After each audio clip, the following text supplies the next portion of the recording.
하면 봉사가 즐거워지는 전래 공부 갈곳 알전 갈곳 전래 학당입니다. 5월 네 번째 영상입니다.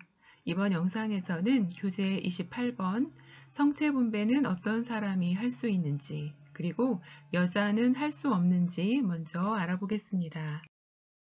또 교재 29번 그리스도께서는 성체 안에만 현존하시는지도 알아보겠습니다. 교재 28번입니다. 우리 분당에서는 신부님과 저희 수녀들 둘 그리고 남성 평신도 몇 분이 함께 성체 분배를 하고 있습니다.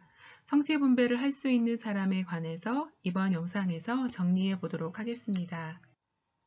성체 분배자는 정규적인 성체 분배자와 비정규적인 성체 분배자로 구분합니다. 교회법 제910조 1항에서는 정규적인 성체 분배자로 주교, 사제, 부제를 명시하고 있습니다. 그러나 지금은 비정규적인 성체 분배자로 수도자와 평신도도 성체 분배를 할 수 있습니다. 비정규적인 성체 분배자들이 성체 분배를 하기 위해서는 조건이 있습니다.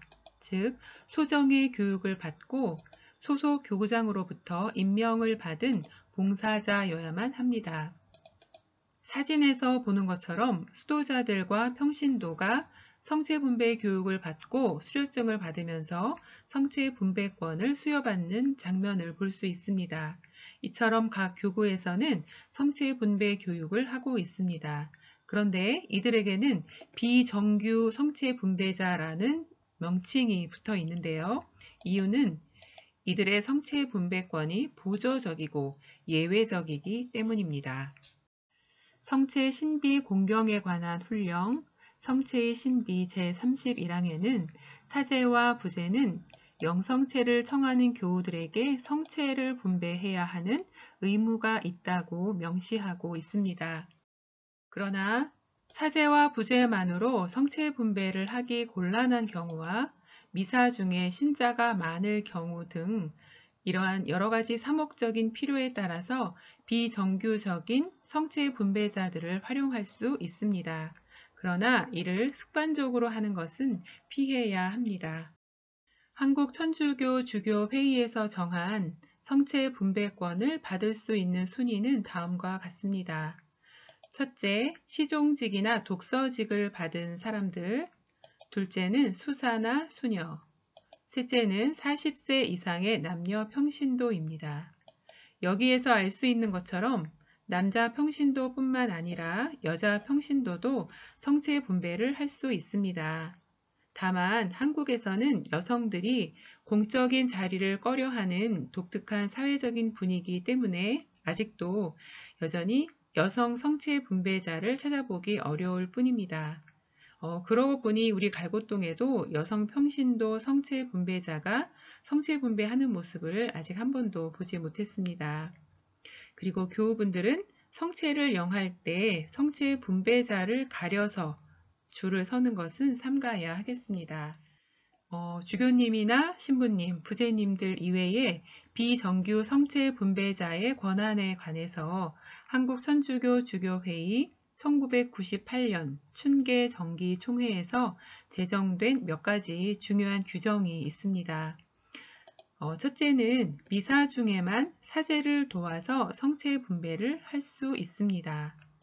두 번째, 미사 밖이나 예를 들어서 공소나 병원 등에서 성체 분배가 필요할 때에는 따로 교구 직권자로부터 명시적인 허가를 받아야 합니다. 세 번째, 소속 교구를 벗어났을 때에도 해당 주교로부터 다시 권한을 받아야 한다고 합니다. 네 번째는 비정규 성체 분배자가 품위에 어긋나는 행동을 했을 경우에 사목자는 성체 분배를 금지할 수 있습니다.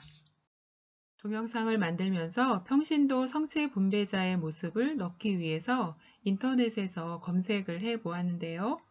화면에서 보는 것처럼 외국에서는 비교적 특정한 복장 없이 성체 분배하는 모습이 눈에 많이 띄었습니다. 그러나 우리나라에서는 대부분 교회가 인정한 복장을 갖추고 성체 분배를 하는 모습이 많았습니다. 그리고 여성 성체 분배자도 외국의 경우에서는 많이 찾을 수 있었지만 우리나라의 경우는 상대적으로 매우 드물었습니다. 물론 인터넷에서 검색이 많이 된다고 실제로 많이 이루어진다는 결론을 내릴 수는 없겠지만 말입니다. 그리고 이들은 미사 공동 집전자가 아니기 때문에 스스로 성체를 모실 수 없다고 합니다. 이처럼 엄격한 내외의 규정을 잘 지켜야만 분배자의 자격을 유지할 수 있습니다. 우리 갈고동 분당에서도 남성뿐 아니라 여성 성체 분배자가 여러 분 나오셔서 남녀 평신도가 함께 성체 분배하는 모습을 볼 수 있으면 좋겠습니다. 교재 29번입니다. 우리 교우분들께서는 그리스도께서는 성체 안에만 현존하신다고 생각하시나요? 교재에서는 어떻게 설명하고 있는지 알아보겠습니다. 예수님께서는 사람으로 오신 하느님의 아드님이시고 십자가의 죽음을 이기고 부활하신 분이십니다. 그리고 하느님의 오른쪽에 앉으셔서 우리를 위해 간구해 주시는 그리스도 예수님이십니다. 이런 예수님께서는 여러 가지 방식으로 교회에 현존하십니다. 무엇보다도 예수님께서는 가장 탁월한 방식으로 성체의 형상 안에 현존하십니다. 그러면 앞서 예수님께서는 여러 가지 방식으로 교회에 현존하신다고 했는데요. 그 내용을 구체적으로 알아보겠습니다. 그리스도께서는 화면에 보는 것처럼 두 사람이나 세 사람이라도 내 이름으로 모인 곳에는 나도 함께 있겠다고 약속하셨습니다. 따라서 당신의 이름으로 모인 신자들의 집회 안에 그리고 신자들이 함께 기도할 때에 현존하십니다. 또한 그리스도께서는 교회 안에서 성경이 봉독될 때와 그 말씀에 대한 해설이 이루어지는 바로 그때에 당신 말씀 안에 현존하십니다. 또 예수님께서는 십자가상의 제사를 거행하고 말씀을 선포하는 사제의 인격 안에도 현존하십니다. 그뿐만 아니라 육체적으로나 정신적으로 어려운 사람들, 곧 가난한 사람들, 병자들, 감옥에 갇힌 사람들 안에도 현존하십니다. 미사 성제 때에 빵과 포도주가 축성됨으로써 우리 주 그리스도의 몸과 피의 실체로 변화된다는 것을 지난 영상에서 알아보았습니다. 따라서 그리스도께서는 성체의 형상 안에 가장 완전하게 그리고 실제적으로 현존하십니다. 그래서 살펴본 의미에서 미사가 거행되고 감실이 모셔져 있는 성당과 경당은 성체 안에 실제로 현존해 계시는 그리스도를 흠숭하기에 가장 알맞은 장소라고 하겠습니다. 우리 본당에도 미사가 없는 조용한 시간에 성체 조배를 하러 오시는 교우분들이 계십니다. 차분하게 앉아서 성체 조배를 하는 뒷모습을 보면 예수님께서 저 영혼을 얼마나 반기실까, 그리고 기도하는 저 영혼에게 얼마나 위로받으실까 하는 잔잔한 감동으로 숙연해지곤 합니다. 코로나의 유행으로 우리 신앙생활도 새로운 국면을 맞이했습니다. 한 분 한 분 신앙이 깊어지고 단단해지는 시간을 지내시길 기도하겠습니다. 이번 영상에서는 성체 분배는 주교와 사제, 부제뿐만 아니라 남녀 평신도도 할 수 있다는 것을 알게 되었습니다.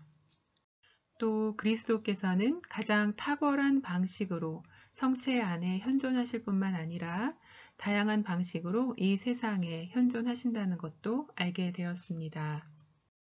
그리스도의 현존을 아름답게 표현한 성 패트릭의 기도로 이번 영상을 마치겠습니다.